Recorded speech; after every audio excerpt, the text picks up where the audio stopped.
নিজ বাড়িতেই খুন হতে হয় সাজনিনকে। ১৯৯৮ সালের ২৩শে এপ্রিল রাত ৯:৩০। ঢাকার গুলশান ১ রোড নাম্বার ১০৭, একটা বিশাল ৩তলা বাড়ি। বাড়ির মালিক ট্রান্সকম গ্রুপের চেয়ারম্যান লতিফুর রহমান। উপরতলায় চলছে জমজমাট পার্টি, গান বাজনা, হাসি, আলো, অতিথিদের ভিড়। কিন্তু নিচতলায় একটা ১৫ বছরের নিরীহ মেয়ে তার শেষ নিঃশ্বাস ফেলছে। নাম তার সাজনিন তাসনিম রহমান। এই ঘটনা হয়ে ওঠে তখন বাংলাদেশের ইতিহাসের সবচেয়ে চাঞ্চল্যকর খুনের মামলা। এটি ছিল তখনকার হাই প্রোফাইল কেসগুলোর মধ্যে একটি। সেদিন ঠিক কী ঘটেছিল সাজনিনের সাথে, কেনই বা তাকে নির্মমভাবে হত্যা করা হয়? আজ জানবো আমরা সেই সত্য ঘটনা, যা কাঁপিয়ে দিয়েছিল পুরো বাংলাদেশকে। উপরতলায় পার্টি তখন পুরোদমে, আলো ঝলমল করছে, গান বাজছে, আওয়াজে ঘর ভরে গেছে। রাত প্রায় ১১টার দিকে এক কাজের মেয়ে সাজনিনের রুমে যায় মেডিসিন দিতে। তখন পার্টি একটু শান্ত হয়ে এসেছে, মিউজিকে অনেকটা কম ছিল। কাজের মেয়ে সাজনিনের রুমে ঢুকে সাজনিনের রক্তাক্ত দেহ দেখে এবং সে চিৎকার করে ওঠে। তার চিৎকারে সবাই নিচে নেমে আসে। নিচে এসে তারা সাজনিনের মৃতদেহ দেখতে পায়। তখন মোবাইল ফোন সাধারণত ছিল না, তাই তারা ল্যান্ডলাইন ফোনে থানায় যোগাযোগ করে। রাত 11:30টায় গুলশান থানার পুলিশ পৌঁছায়। ঘটনাস্থলে পুলিশ সাজনিনের লাশ বিছানার পাশে ফ্লোরে পড়ে থাকতে দেখে। লাশ ময়না তদন্তের জন্য ঢাকা মেডিকেল কলেজ হাসপাতালে পাঠানো হয়। সেই রাতে পুলিশ সবাইকে জিজ্ঞাসাবাদ শুরু করে। গেস্ট 50 জন, কাজের লোক 25 থেকে 30 জন। পুলিশ লক্ষ্য করে একজনের শার্টে রক্তের ছিটা, হাতে শুকনো রক্ত, কিন্তু তাকে জিজ্ঞাসা করলে কোনো উত্তরই পাওয়া যায় না।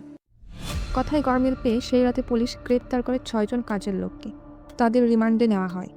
পরের দিন সকালে 24শে এপ্রিল সাজনিনের বাবা মামলা দায়ের করেন মার্ডার কেসের। তদন্তের দায়িত্ব নেয় গুলশান পুলিশ আর সিআইডি একসাথে। ঘটনাস্থলে পুলিশ বেশ কিছু প্রমাণ পায়।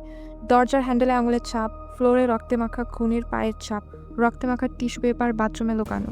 ময়না তদন্তের রিপোর্টে আসে সাজনিনকে প্রথমে ধর্ষণ করে, তারপর 20 বার ছুরিতে আঘাত করে হত্যা করা হয়। ঘটনাস্থলে পাওয়া আঙুলের ছাপের সাথে সাজনিনের ডিএনএ ম্যাচ করে। জিজ্ঞাসাবাদে প্রথমে শহীদ সব কিছু অস্বীকার করে।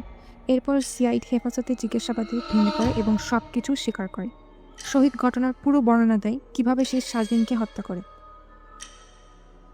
শহীদ সাজনিনকে পছন্দ করত। সে সবসময় সুযোগ খুঁজত সাজনিনের কাছে যায়।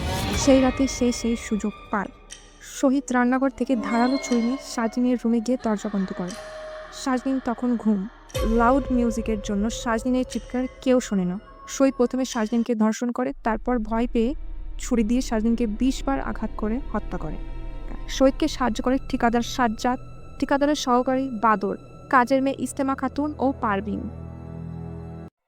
বিচার প্রক্রিয়া শুরু হয়। মোট 6 জন অভিযুক্তকে গ্রেপ্তার করা হয়। 2003 সালে আদালত 6 জনকে মৃত্যুদণ্ড দেয় হত্যাকাণ্ড ও ধর্ষণের পরিকল্পিত ঘটনা প্রমাণ করে। 2006 সালে হাইকোর্ট 5 জনের মৃত্যুদণ্ড বহাল রাখে, একজনকে মুক্তি দেয়। এরপর 2016 সালে সুপ্রিম কোর্ট প্রধান অভিযুক্ত শহীদের মৃত্যুদণ্ড বহাল রাখে এবং বাকি 4 জনকে বেকসুর খালাস করে, কারণ তারা শুধু সহায়তা করেছিল।